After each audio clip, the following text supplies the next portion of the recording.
What's our thing? What should be our thing? What do we need?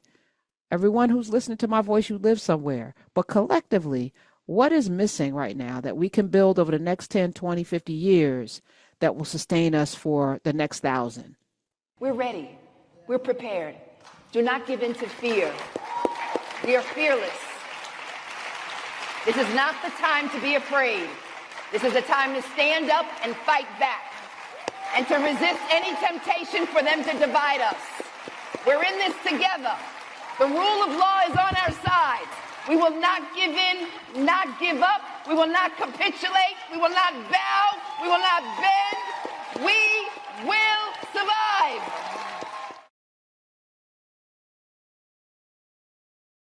All right, so the question on the table. I'm actually going to play a clip, Smith. I want to play this clip, and then I'm going to play it again when we come back, because I was listening to this woman talk about family. It's like this financial apparatus. It's a family. Forgot well, you'll hear her when she talks about it. Her name is Levon Idlette, Idlette. She's talking about ownership and scalable infrastructure. Play the clip, Smith. Yeah, so I was at a family office conference, and if y'all don't know what a family office is, it's generally a family that has accumulated some wealth, generally more than $50 to $100 million, and they manage everything themselves. Okay, so we're at this conference, and the guy, he says to me, he's actually an Indian guy, and so he says, Indian people, we got a couple things. We got motels, corner stores, like gas station type deals. Vietnamese people have nail shops. Cambodian people in California have donut shops. And he's just like running down the list.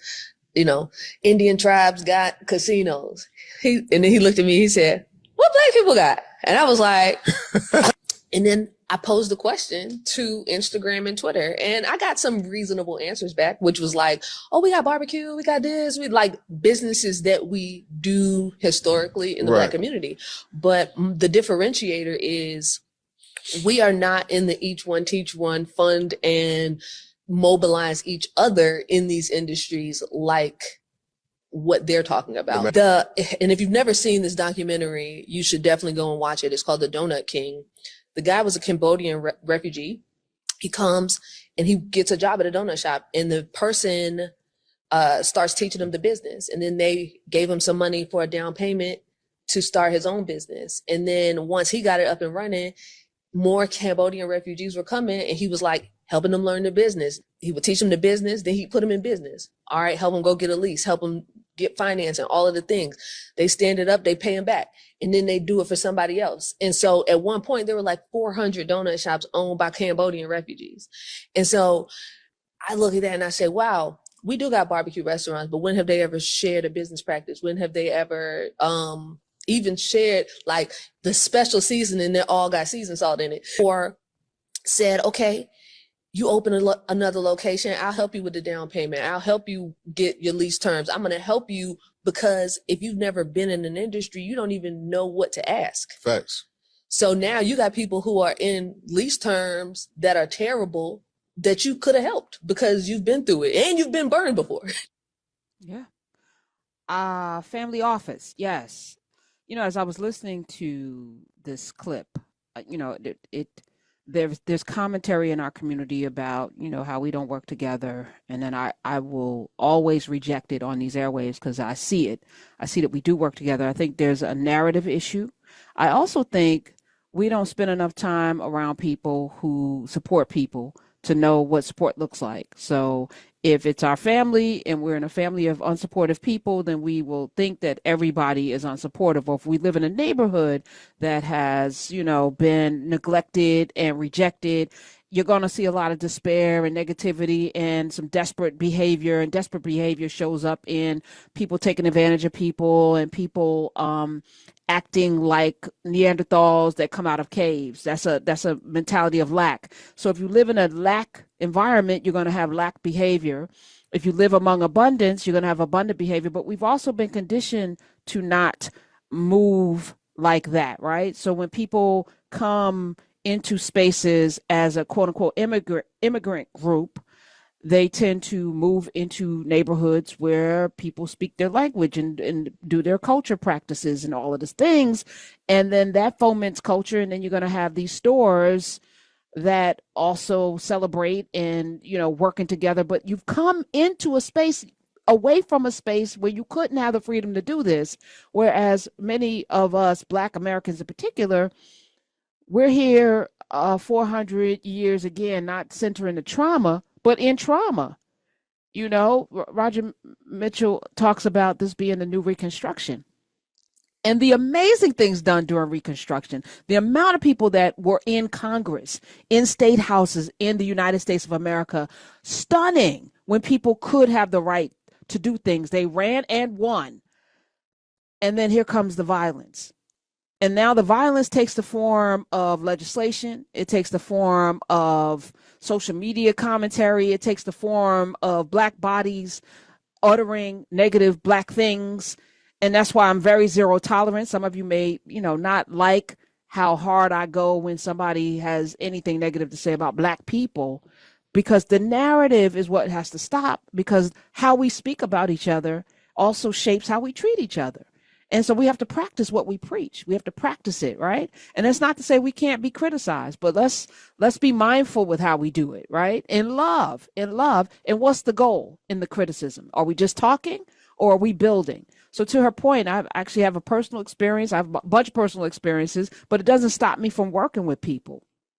Healthy, Wealthy, Wise, we're going to be there in a couple of weeks, less than a couple of weeks. And I went out of my way to find a water bottle. I was going to use a Stanley. I was going to get a Stanley because everybody's a Stanley, but Stanley almost went bankrupt.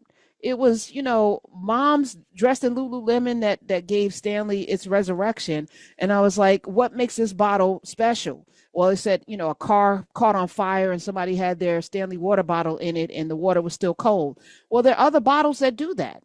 So I found one that was Black owned. I was intentional. The person that's doing all the engraving, it's a man that he's part of his family. I'm leaning in. He's producing the bags for us and all of the stuff. Like, I wanted to make sure that I went out of my way to find the people to put the gift bags and all of that and everything in the gift bag from companies that are Black owned. But that's intentional, and I have the ability to do that, right? And I feel like, if we are in a position to do that, we should. Now, if you're starting a business, I've told the story many times. I had a cousin that wanted to open a restaurant, or a food business, and I had a relationship with somebody that was running one successfully for 20 plus years. I used to spend a lot of time with him, and I introduced them, and she worked with him for a few months, and then thought she was ready to open her own. And instead of using his recipe and doing all the things, she wanted to do her own thing. We are rugged individuals, but that is not the way forward, not at this time, right? And I get the desire to remix. I was saying this as well. We don't even want to use the same hashtag. We want to put our own spin on it, but that's not power. And it's okay to be an individual and have your own way of thinking and your own way of being. We just demonstrated that, earlier with Clay was bored with sinners. I love sinners. We are on the same page. We are working towards the same thing. We are in alignment.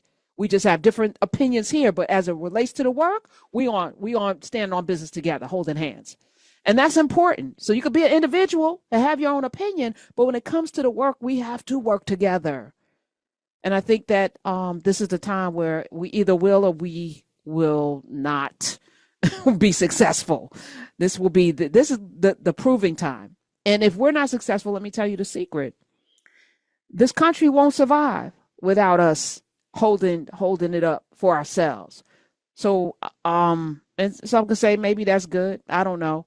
I live here, so I don't want to see it fall. I'm glad that it's broken. The things that are broken in this country need to be fixed, and maybe there's things that need to be reimagined completely. Policing, housing, a host of other things. But as it relates to how we move forward, what is our thing? I remember asking this question 10 years ago. The trucking industry is run by Sikhs, the people that wear the turbans, and they are a warrior class, from India, the Sikhs, Sikh. Most of them with the last name Singh, right? You have the 7-Elevens. They're mostly people from India. You have, as she mentioned, the Vietnamese. I didn't know. Knew they were Asian. I thought they were Korean, but the Koreans, they do the hair, the hair supply, and they own and run that. How do you own and run something that is predominantly purchased by Black people? How? How is that even possible? Do you know what I'm saying? And I'm like, and now we know, because we've had on several times now, Consumer Reports, that those hairs are full of toxins and poisons and all kinds of things, and we are literally dying and getting diseases from the hair. And it's okay, definitely put your weave in and your braids and all of that, but if the source of that is not rooted in our life, they don't care, then we're gonna have a problem, and we should do something about it. Let Target be the beacon of what can be done, right? And those of you, well, I need to look good, so I'm gonna suck it up. For why? Why? Maybe we should take a fast from that, since it doesn't come from any place that is putting money into our community or even valuing our lives. These are choices we can make that are different and radical, but not really. So I'm asking this question of everyone, as I asked Roger Mitchell, Dr. Roger Mitchell, what's our thing? What should be our thing? What do we need?